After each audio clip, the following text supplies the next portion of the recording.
Welcome to My Business Matters, the Michigan Chamber podcast. Welcome to today's podcast. I'm Jim Holcomb, President and CEO of the Michigan Chamber of Commerce. And today we're going to be taking a behind-the-scenes look at a survey that's the talk of the town here in Michigan's capital. It's this time of year we have the MIRS EPIC-MRA Insiders Survey. And today we're happy to be joined by two great guests who are the actual brains behind the operation of the survey. It gets put out every 2 years. We have John Reurink. He's the publisher and co-owner of the Michigan Information and Research Service. Otherwise, everyone here in town, we know that as MIRS News. And they're an in-depth capital news service. It's definitely a must-read publication in and around Michigan's policy and political circles. And we're also happy to have Bernie Porn. He's the founding principal and president of EPIC-MRA. They're a full-service survey research firm based here in Lansing, and Bernie is very well respected and well known. He's often called upon by the media and academia for his keen insights on policy issues and politics across the state here in Michigan. Gentlemen, thanks for joining me today. Glad to be with you. Yep, absolutely. Nice talking to you. Well, let's just start at the beginning. That's usually the best way to go here. Tell us how this survey came to be. The survey, like we said, it's the talk of the town right now and really captures people. So interested to see how it got started. Actually, I think it's been since about 2005, if I remember right, and I could be off on my dates. But we were actually asked to consider doing it. There was another one in town that was being done. It was being done by paper ballot, and there were some folks in town that were concerned it was being stuffed or being manipulated in some way. So they asked me to think about if there was a way we could do this. I talked to Bernie about it, and he came up with some ideas, and that's kind of gave birth to it. So we've been doing it for quite a while, and that's kind of where it came from. And it was always a way to just sort of measure what people thought about different politicians, about different associations, about different lobbyists. Even we eventually added the media and public relations firms as well. So, and questions for the Times. We always add a few of those for each of the surveys. Yep. Now it's it's a biannual survey. What's the genesis behind doing it every 2 years? Well, we kind of thought it would be a little bit, and it has proven to be a pretty stable measurement, and there's not a lot of change. I mean, for example, I think Chamber's been the top dog as far as association since the very beginning. Now, it's gotten a little more competitive now and again. It changes over the years. But I just kind of felt like if we did it every year, it was going to be kind of get a little bit to be too much. You know, it's that 2 year, get your appetite up, whet your appetite, but yet it can measure change a little bit better than going every 12 months. Yeah, it's called.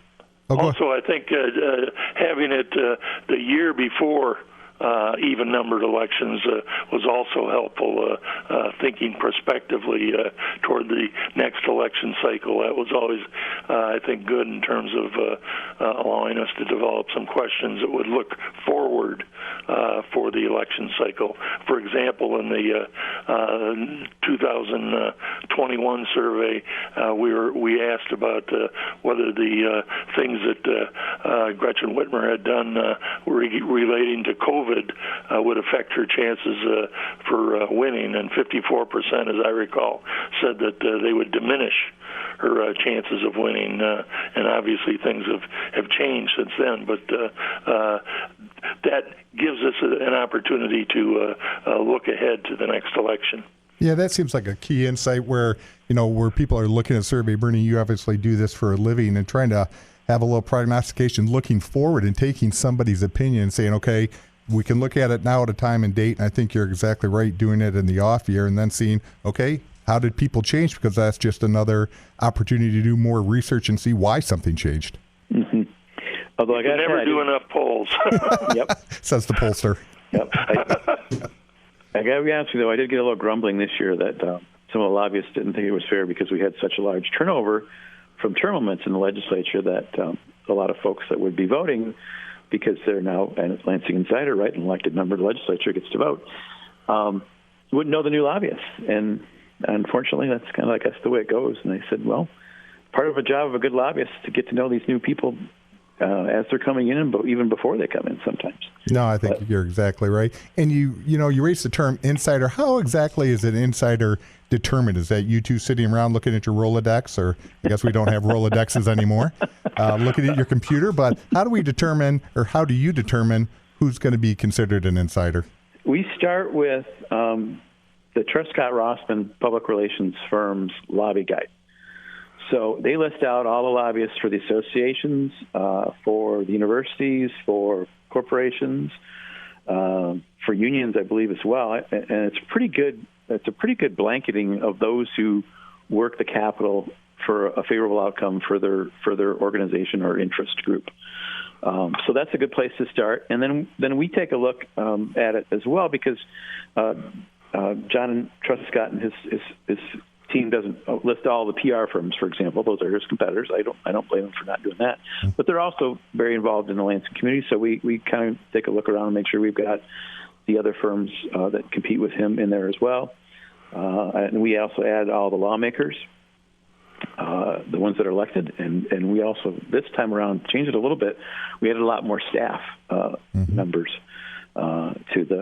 to the mix, as well as Legislative Service Bureau, bill writers, and those folks that play a role. Just to give you an idea, we have in this most recent survey, 27% are lobbyists, 16% legislative staff, 12% said they're the private sector, 10% elected officials, 9% association executives, and the rest go down into the lower single digits. But that gives you an idea of who's involved in responding to the survey. Yeah, now, a lot's probably changed in the last 20 years. Are you guys using different techniques? Is the technology changing? Are the questions changing? The questions have changed a little bit. When we first started doing it, we included some questions that, in hindsight, we probably shouldn't have included. Like, we asked people to tell us who the least effective staff members were in the legislature. Mm-hmm. And I think there was a certain general counsel who worked in the House who called me up and said that wasn't fair, and that we might want to think about changing it, who happened to now work for the Michigan Chamber of Commerce. But he had a very good point, and we did change that. So we've changed that regard. We've also we listed out in some of the questions, we list out the organizations in the early days, and we got calls and said, that's not really fair, because you forgot, 6 months ago, a year ago, a new firm opened up and you didn't include them. Mm-hmm. So now it's very open-ended. It's just, who do you think the most effective association is, or who do you think the most effective multi-client lobbyist is? So we're not having an impact by the structure of our questions. And the questions, a lot of them are the same. For example, rating the leaders, legislative leaders, and the governor and the lieutenant governor, and asking pretty much the same questions about who is the best Republican leader, the best in the House, best Democratic leader in the House, or the most effective, I should say, member of the House Democrats, House Republicans, Senate Democrats, and Senate Republicans, and then the same questions in terms of lobbying firms and lobbyists. They have held pretty firm, pretty steadily in terms of those questions that we've asked. But we always do include a handful of questions that are ripe for the times. Mm-hmm. What's the weirdest result you ever got? Is there anything that ever comes back and you look at it, and Bernie, as a pollster, do you look at it and go, this just can't be? I just don't think so. And you keep looking at that and looking at the data, and that's what it is. Well, indeed, what I just mentioned, that the 54% thought that it would be less. The COVID issue and what Whitmer did would make her less likely to get elected. As the polling went on and I saw her numbers, I thought that clearly it is not going to have the same impact as a lot of the insiders thought at the time. And so as we progressed in our polling, I thought that that would not have the impact. Plus, when we saw who the candidates were that were going to end up running against them, and obviously the Republican field was rather weak in this past election, and so we took that into account, and the available money that they had, that all kind of played into the assumption that maybe COVID didn't have the same impact that it had before. John, do you think now that we've modified term limits here in Michigan, we had that revision, do you anticipate being any impact on the results going forward if people have longer to be in town? Do you think some of the responses maybe will be more substantive and it's not going to be as much personality driven because people have a longer runway in their career? Yeah, and I also think what I'm curious about to see is if the change in term limits changes sort of the stranglehold that leadership has on most effective. Because I think right now you got a speaker that may be there for 2, maybe there for 4. That was the case in the past, and by virtue of his office, that person was going to be considered pretty effective, right? Now you could get to the point where you've got a chairmanship, somebody who chairs a committee like appropriations. Angela Whitworth, broke the mold a little bit this time around, who might hold that title a lot longer, just because of the virtue of the way term limits are structured now. Yeah, I think maybe you'll see, too, some more cooperative activity at the leadership levels. What we see right now is I think, it's very clear in town that Representative Whitwer and Representative Tate have a good relationship, and the speaker isn't trying to hold somebody back or struggling or trying to take all the limelight, where you actually may have leadership positions who empower their lieutenants to really go out there and do the job they're supposed to be doing. Yep. Yeah, and speaking of Tate, his numbers in terms of job rating, a surprise for me. I knew who he was, but then they elected a speaker soon thereafter, and especially given that Democrats had taken control of both houses of the legislature, the Senate, for the first time in 40 years, to see him get 76% positive job rating, when I think the highest in the past was Jim Ananich as the minority leader at 68%. I thought that was somewhat shocking to have him get that kind of number from the insiders in this poll so quickly after he took the speakership. That seemed to be surprising to me. Yeah, that was a big number and surprising, but I think if you look at him, you look at former Senator Jim Ananich, what you have in both of them is they're just quality individuals, and I think people in town really, they resonate with whether you're a lobbyist, whether you're a staffer, whether you're in state government, they're just good people who are going to talk to you, and I think that resonates, and people are really craving that in their politics right now. Absolutely. As you may or may not know, I worked for just under 20 years in the legislature, and I can remember a time when not only did legislators from both parties room together, but as a staffer, I used to hang out with Republican staffers at John Q's at the big round table, along with media personalities or reporters, and it used to be a lot different than it has been the last few years. Oh, and absolutely. My first years here in town, I was staffer at the 55-55 split, and it was a very different dynamic. And I think that you're seeing some of that, like I said, in these results of what people want and what they respect. And it's that type of collaborative, cohesive, collegial attitude that they bring when they step inside the Capitol. And what we've seen over the years, it's not as collegial or collaborative. The last few election cycles, we've heard a lot about election fraud, and we're certainly not talking about that here. But Bernie, what measures do you take to ensure the integrity of this survey so that people have confidence in the results and that they're meaningful? Well, to make sure that there's no ballot stuffing where, for example, Truscott Rossman came in as the top PR firm.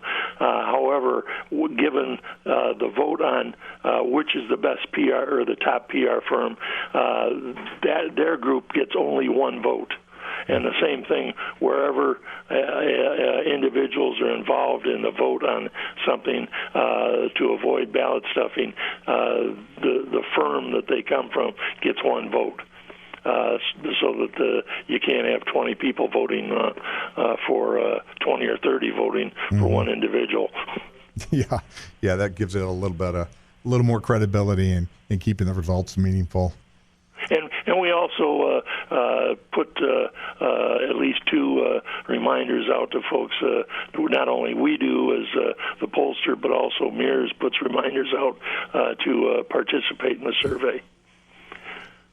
Well, I can tell you from our perspective at the Michigan Chamber, we appreciate the poll, and we routinely look at it. We're just like everybody else. We're looking for the results. We want to see how we stack up, and we want to see what other people see in town, because a lot of times you get the best insight by taking somebody else's perspective. And when you look at those results, you can, find people that maybe you should be talking to more, or somebody that maybe you should talk to a little less. Mm-hmm. Yep. Absolutely. And over the years, no matter how many people come up to me while the survey is being conducted and somehow expect that I'm keeping track of it every night, saying, how am I doing? I always say, when it's released, get MIRS and look and find out. Well, that's probably my fault, Bernie, because every time everybody asks me, I'm like, well, EPIC-MRA is responsible for it. I don't look at it all the time. Yeah, and I literally don't look at it until it comes out, just like any other poll. And like when we do stuff for the Free Press, someone will say, "Well, what do you think the numbers are going to be?" So, well, buy a Free Press when the results are done. Exactly. When it's soup, and you don't know until then. So. Well, gentlemen, I so appreciate you taking the time with me today, but with that, unfortunately, we're already out of time discussing the Insider Survey topic. And a very special thanks to John and Bernie, and to all of you for listening. Make sure to tune in to our next episode, or subscribe, and like our podcast for easy notifications. Until next time, let's keep working to move Michigan forward.